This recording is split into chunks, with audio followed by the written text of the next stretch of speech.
Monsieur Séguin, merci de nous recevoir. Si vous deviez écrire un CV aujourd'hui, quelles en seraient les lignes directrices? C'est la date de naissance et le lieu de naissance, parce que le lieu de naissance n'est pas sans importance. Je suis né à Tunis, en Tunisie, il y a quelques dizaines d'années. J'y mettrai probablement dans le CV le retour en France, 12 ou 13 ans, 12 ou 13 ans après ma naissance. J'y mettrai quelques indications sur les études que j'ai suivies, mon entrée dans l'administration, et puis quelques dates de ma carrière politique avec les postes les plus importants que j'ai occupés, c'est-à-dire ministre des Affaires sociales et de l'Emploi, président de l'Assemblée nationale, président du RPR. Voilà, puis je laisserai 3 points à la fin, de manière à ménager une suite. Dans votre dernier livre, Plus français que moi, tu meurs, vous dressez un historique précis et détaillé des relations franco-canadiennes. Quel avenir envisagez-vous pour la culture de ces deux communautés à la fois si proches et si différentes?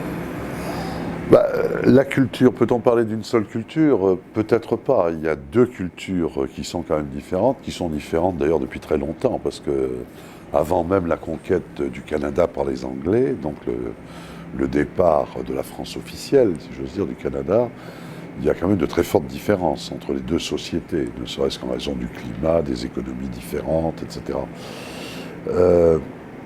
Donc il y a deux cultures différentes, mais il y a quand même des points communs, et en particulier une langue qui est extraordinairement fédératrice. Et c'est l'avenir de cette langue commune et des valeurs qu'elle induit qu'il faut absolument préserver dans un monde qui, si on y prenait garde, pourrait évoluer dans le sens d'une certaine uniformisation. Une uniformisation linguistique, donc culturelle, donc politique, donc économique, donc sociale. Alors je crois que le monde doit reposer sur la diversité. Bon, autant que possible une certaine unité dans le sens de coopérations accrues, d'organisations internationales dotées dans certains domaines de pouvoir de décision. On l'a vu dans le domaine de la pollution, c'est une nécessité absolue. Mais à quoi ressemblerait un monde où nous serions les clones les uns les autres? Et à quoi servirait-il d'engager si nous fabriquions les mêmes choses? Donc je crois que c'est ça l'enjeu commun que nous avons avec nos amis québécois et tous nos amis francophones. Quelle différence faites-vous au moment où l'Europe a du mal à se construire entre francophonie et nationalisme? Une différence forte, d'autant que l'attachement à la nation n'est pas forcément du nationalisme. Le nationalisme, c'est un attachement à la nation qui tourne mal, qui est un repli sur soi, une volonté de fermeture par rapport aux autres ou d'hostilité aux autres. L'attachement à la nation, c'est le respect de l'ensemble des nations, le respect des nations comme l'échelon privilégié de l'exercice de la démocratie, de l'exercice de la solidarité. Donc le nationalisme et la nation sont déjà deux idées tout à fait différentes, deux concepts tout à fait différents. Entre la francophonie et le nationalisme, alors la différence est encore plus forte, dans la mesure où, par définition, la francophonie est internationale. Mais je retiens néanmoins l'idée implicite qui est contenue dans votre question. Ce qu'il faut dans la francophonie, c'est que la France se persuade bien de ce qu'elle n'a aucun droit particulier à une prépondérance quelconque. Elle doit traiter avec les autres sur un pied d'égalité. Faute de quoi, d'ailleurs, la francophonie ne marcherait pas. La situation d'Autriche, pour parler un petit peu généralement. Bon, je crois qu'il faut distinguer entre l'Autriche et le gouvernement autrichien. Après tout, il y a 72% des Autrichiens ce qui fait quand même encore pas mal, qui ont voté contre l'extrême droite. Il faut faire une distinction, isoler autant que faire se peut, je crois, ce gouvernement, montrer qu'on a pour lui surtout de l'antipathie, mais pour autant garantir les droits de l'Autriche en tant que pays, de la même façon qu'il faut se garder de refaire l'histoire d'une manière par trop défavorable à l'Autriche. Après tout, si on a assassiné un chancelier autrichien dans les années 30, si il y a eu l'Anschluss et si on a interdit la tenue d'un référendum que le chancelier Schuschnigg voulait organiser à la veille de l'entrée d'Hitler en Allemagne, c'est précisément parce que les Autrichiens, dans leur grande majorité, n'auraient pas voté en faveur de Hitler. Vous pensez que la réaction du président Chirac a été bonne de très très vite? Oui, je crois qu'elle a été bonne, elle a été très vive, je crois qu'elle a été claire. Je me demande même à la limite si elle n'a pas été plus claire que celle du gouvernement, sans vouloir faire de polémique. En globalisant un petit peu, les pays de l'Est, comme vous le savez, s'agitent à tous les niveaux. Vous pensez que M. Poutine sera un interlocuteur valable pour le reste des pays européens? Ça dépend de ce qu'on entend par interlocuteur valable. Moi, de mon temps, lorsqu'en Algérie, au temps de la guerre, on se demandait si on avait des interlocuteurs valables. Cela voulait dire des interlocuteurs représentatifs d'une majorité des Algériens. Là, je crois que, selon toute vraisemblance, s'il est élu comme on peut s'y attendre, M. Poutine sera représentatif des Russes.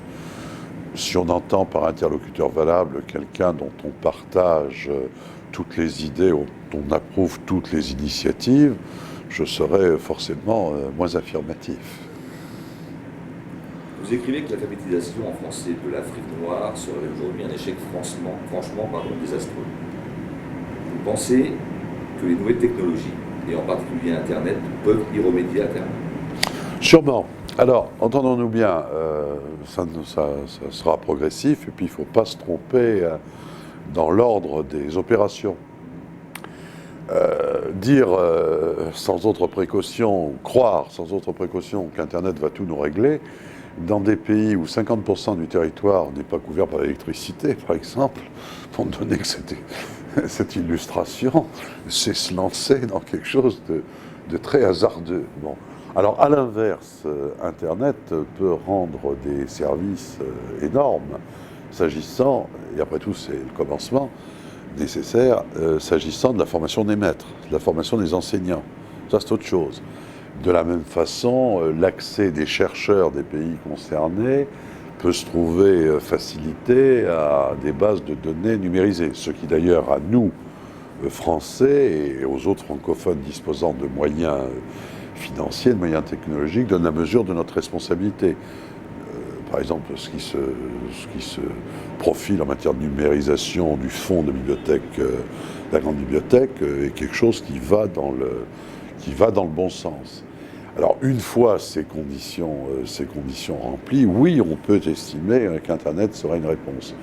Mais actuellement, sans ces phases transitoires, ça serait simplement du rêve. Justement, en quoi, encore en globalisant encore davantage, Internet peut-il aider le monde politique? Alors, l'aide-t-il? C'est une grande question. En tout état de cause, il change le monde de la pratique politique. D'abord en popularisant certaines causes. Ce qui se passe au Mexique, dans le Chiapas, qui serait au courant? Est-ce que ça aurait eu le même impact sans Internet? Je pourrais en donner d'autres exemples. De la même façon, le rapport progressivement du Français et de tout autre citoyen avec l'administration, donc avec les pouvoirs publics, va s'en trouver modifié. Il va y avoir de très grands changements dans ce domaine, et forcément, les affaires publiques vont s'en trouver bouleversées. Alors, il va falloir se préparer à cette évolution et veiller à ne pas jeter le bébé avec l'eau du bain. Parce que, attention, si demain chacun grâce à Internet, pouvaient être interrogés tous les matins à 8 heures sur ce qui doit être, on procéderait probablement à un sondage grandeur nature, pas vraiment à un vote. N'oublions pas que la différence entre le peuple et l'opinion publique, ou entre la démocratie et le sondage, c'est la réflexion et le débat. Or ça, Internet est un moyen, c'est pas Internet qui peut garantir l'existence du débat. Justement, vous ne craignez pas des dérives, en particulier des mouvements extrémistes ou tout ce qu'on a, même sexuellement dérivé, je veux dire? Ah, des dérives sont possibles, ça a toujours été possible, les dérives. Hein. Le problème... Plus sur Internet que ailleurs? Non, le problème n'est pas nouveau. Hein. Après tout, si quelqu'un a dit « science sans conscience n'est que ruine de l'âme », c'est que le problème se pose depuis bien longtemps et qu'on n'a rien inventé dans le cas d'espèce avec Internet. Absolument. Pour rester dans le multimédia, vous êtes un cinéphile convaincu. Je crois que votre film préféré d'ailleurs, c'est La Grande Illusion. Oui, parce qu'il faut en trouver un, finalement. Alors, je voulais vous poser une question sur deux films qui ont trait à la fois à la grande finance, à la haute finance, pardon, et à la politique. Donc, les deux ont trois points communs, les grandes familles et le président. Les deux ont été scénarisés par Michel Audiard. C'est Gabin et Villiers qui sont les acteurs principaux. Et donc, leur thème a vraiment pour sens principal la politique. Qu'est-ce que vous pensez de ces deux films? Bon, d'abord, ce sont deux films différents. Le Verneuil et le Patelière, bon, ce sont deux approches différentes. Je dirais pas celle que je préfère, mais enfin, ce sont deux modes de traitement. Bon, il y a comment dirais-je, l'appréhension d'un certain cynisme dans le Patelière et un espoir fort qui transparaît dans le Verneuil. Cela étant, ces deux films entre lesquels on ne peut pas ne pas voir une parenté, ça va de soi, même si les deux metteurs en scène sont très différents, il y a deux acteurs forts du cinéma français, enfin deux parmi les plus grands, Gabin Blier, et puis le fond de l'affaire, c'est effectivement le rapport de l'argent et de la politique.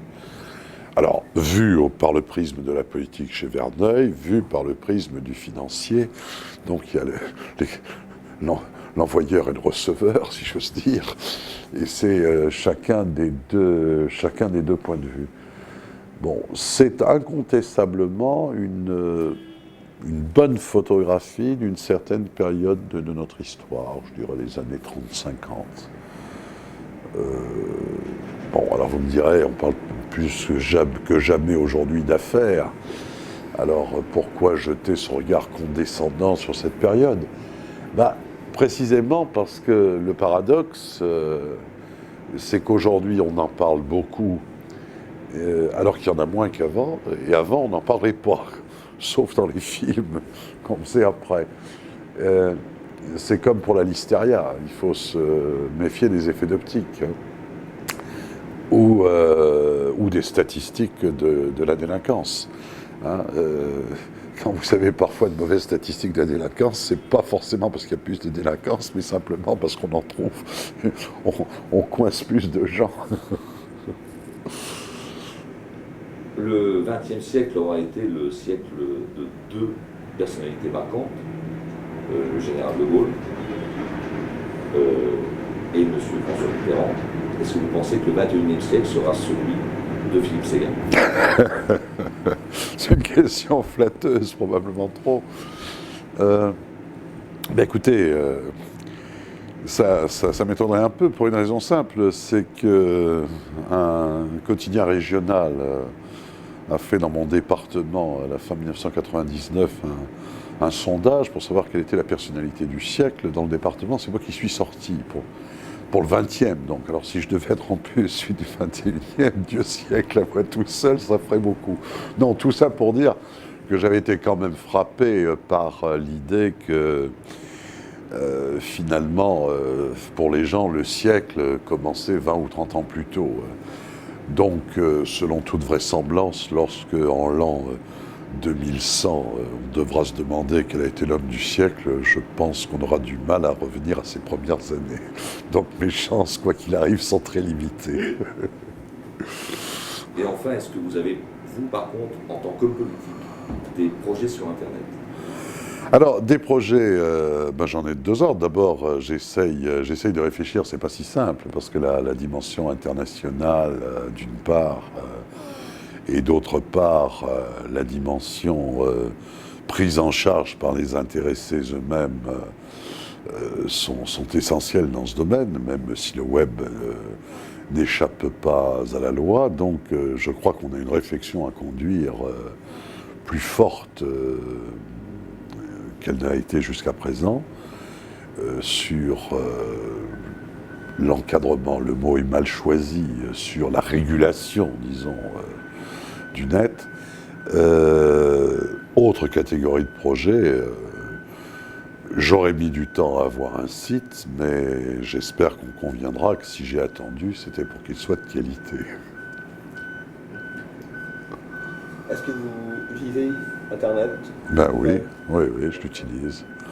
Je l'utilise, alors pas dans toutes ces... J'avoue que je l'utilise pas spontanément dans toutes ces données. Par exemple, je n'ai pas la discipline de la consultation du message. C'est-à-dire que le message, l'email peut m'attendre pendant 2 jours ou 3 jours, ce qui est pas le but de l'opération. Donc je préfère m'en tenir à des modes plus classiques de communication. En revanche, pour ce qui concerne l'aspect information, l'aspect recherche de renseignements, et même maintenant, avec l'aide de ma fille, l'aspect loisir, ça prend une dimension très très importante dans ma vie. Ce qui est amusant d'ailleurs, parce que j'aurais sauté à pieds joints sur les étapes de la machine à écrire, de la machine à traitement de texte. Je n'ai jamais pu faire un texte sans l'écrire à la main. Mais je suis arrivé à Internet, donc sans doute qu'en prenant son élan, on saute d'autant plus loin. Quels sont les sites que vous préférez simplement? Alors j'aime beaucoup aller à l'étranger, et puis, alors, je ne vous le cacherai pas, je vais voir les résultats de hockey sur glace ou de football américain. Et il y a des époques où, une fois que je suis engagé, je suis incollable sur le prix des t-shirts. Des t-shirts, tous les gadgets vendus, parce qu'une fois que vous êtes sur le site, vous allez toujours plus loin dans le détail. J'imagine bien. Est-ce que vous avez des projets Internet pour votre région, ou ce ne sont pas des projets... En tout cas, à l'échelle nationale, la numérisation des données me paraît ça un grand objectif. Alors je ne suis plus maire, mais j'avais déjà lancé, comment dirais-je, une grosse politique d'équipement des écoles en ordinateur, et je crois que maintenant il va falloir qu'on puisse se donner l'objectif à terme, un élève, un ordinateur, enfin sur 10 ans, sur 15 ans, je ne sais, mais un élève, un ordinateur, ça deviendra une nécessité. J'imagine qu'au Québec, ça doit être hallucinant, la propension d'Internet multimédia. Il va être surpris par rapport à la France. Tout à fait.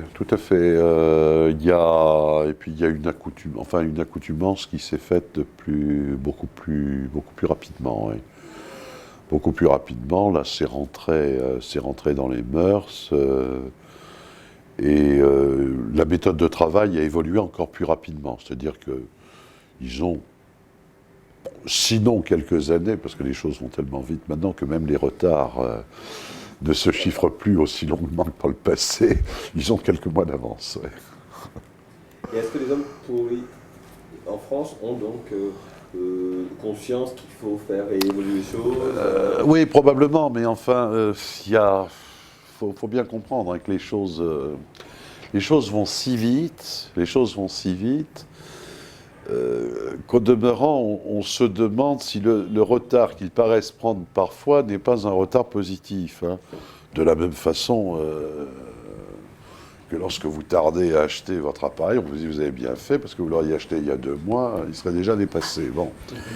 Le problème, c'est qu'on s'entend jamais. Absolument. Mais il y a... Puis alors, quand vous voyez la différence dans les pronostics que peuvent faire les uns et les autres sur ce que va être l'aboutissement, si tant est qu'il y a un aboutissement, que d'une certaine façon, ça s'arrête un jour, ça se fixe, vous éprouvez une certaine perplexité, quoi. Là, pour l'instant, on est en construction, on est en devenir, on est en interrogation. Alors, c'est pas très commode, c'est pas très pratique, c'est pas très facile à vivre, mais c'est comme ça. Hein. On est en interrogation. Alors, il faut suivre et puis on va voir ce que ça va donner et il faudra non pas s'adapter, mais décider aussi, s'organiser en conséquence.